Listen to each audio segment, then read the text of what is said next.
Казочки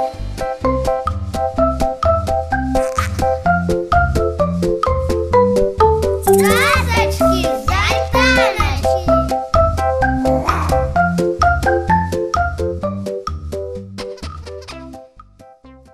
Вітаю вас, мої маленькі хлопчики і дівчинки. З вами знов Смешка і час казки. Час зимової казки.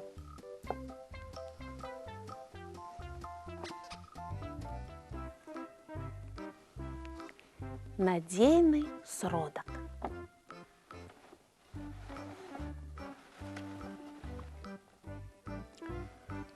Аднойчы медведзіня выйшла са свайго доміку і вельмі здзівілася.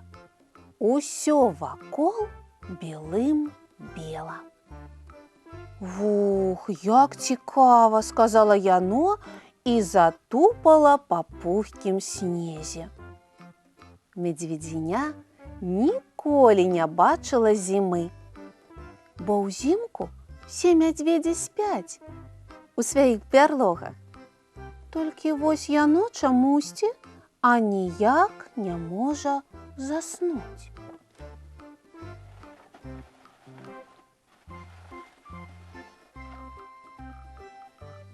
Медведзіня ішло па лесе і глядзела на бакі, як раптам перад самым ягоным носам узвіўся снежны фонтан. І з-пад снегу вылецела курапатка.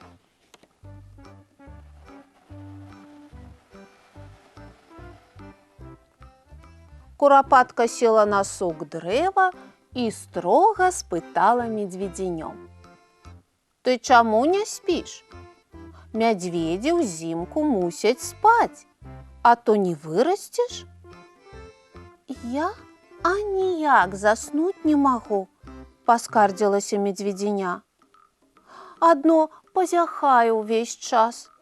І так заразліва пазяхнула, што курапатка таксама, гледзячы на яго, пазяхнула.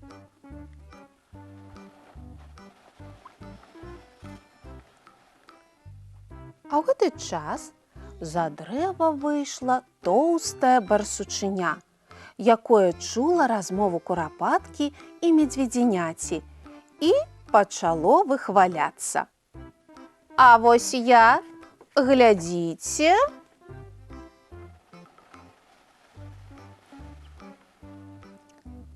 І барсучыня прытулілася да дрэва і адразу заснула. Нават засапло ў сне.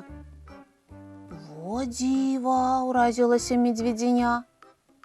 А барсучыня крыху паспала, прачнулася і сышло фанабэрліва.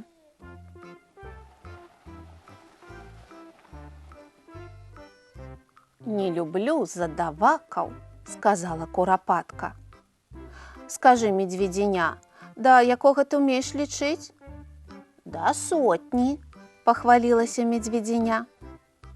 «Тады, як ляжаш спаць, палічы да 100 і заснеш», – параіла курапатка. «Сапраўды!» – узрадавалася медведзіня, падзякавала курапатцы за параду і паспяшалася дадому.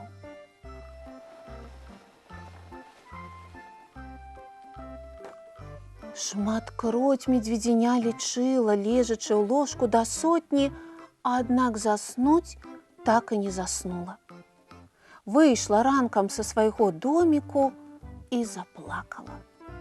«Так я ніколі не вырасту!»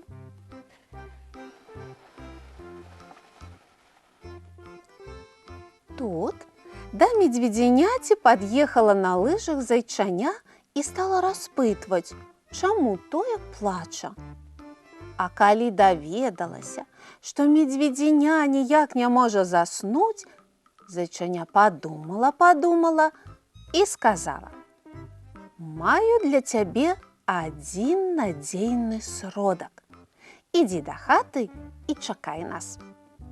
І зайчаня спрытна развярнулася і пагналася.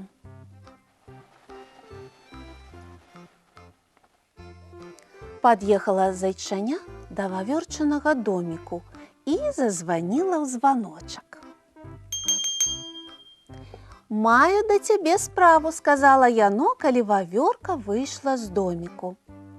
Мядзведзіня заснуць не можа. Трэба яму дапамагчы.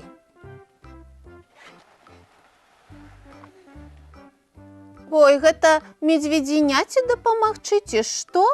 Выйшла за дрэва тоўстае барсучыня і зноў пачало выхваляцца. «А вось я, глядзіце!» «Пра цябе мы ўсё ведаем», – сказалі жывёлкі. Яны пра нешта пашушукаліся і разбегліся ў розныя бакі.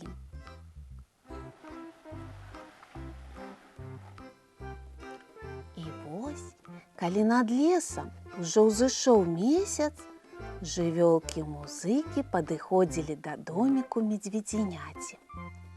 Следам за зайчанём і вавёркай крочылі яшчэ двое – мышаня і бабраня з вялікім кантрабасам. Разам іх было 4, а калі музыкаў 4, іх называюць квартэтам.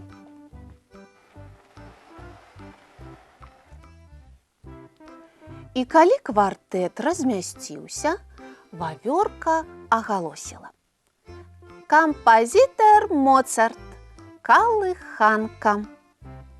І тут працягла зайграла скрыпачка, і мышаня тонюткім голасам заспявала: «Закрываюць кветкі вочы, толькі мішка спаць не хоча. Ён забраўся пад канапу і ляжыць, узняўшы лапы». І медведзіня, салодка пазяхаючы, заснула.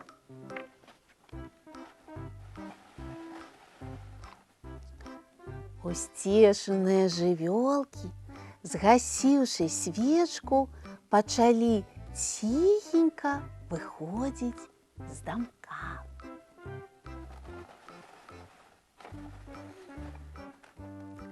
Не будзіце да вясны. Канец. Гэта былі казачкі. Казачкі з альтаначкі. А я развітваюся з вами. Да новых казачных сустрэч!